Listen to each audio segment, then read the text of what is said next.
আপনি কি জানেন 1556 সালের দ্বিতীয় পানিপথের যুদ্ধ ছিল এমন এক যুদ্ধ যা বদলে দিয়েছিল সম্রাট আকবর ও মুঘল সাম্রাজ্যের ভবিষ্যৎ।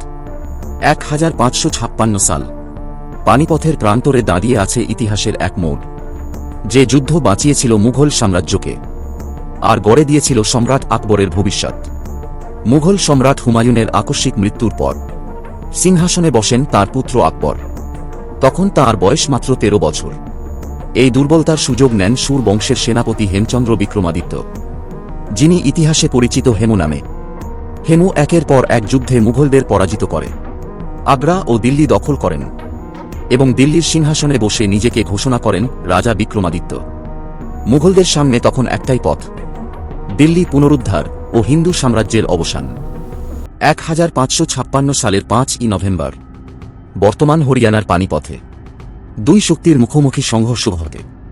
যে পানিপথ এর আগেও ইতিহাস বদলে দিয়েছে, আবারও প্রস্তুত হয় ভাগ্য নির্ধারণে।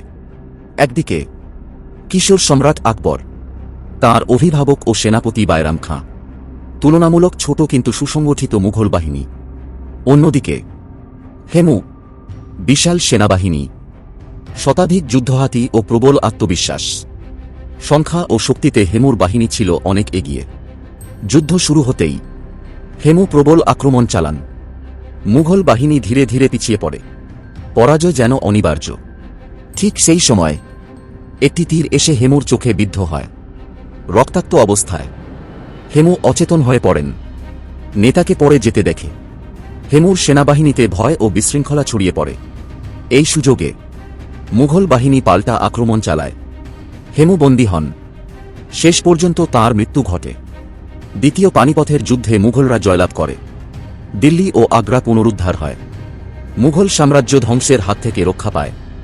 ভবিষ্যতে সম্রাট আকবর ভারতের অন্যতম শ্রেষ্ঠ শাসক হয়ে ওঠেন।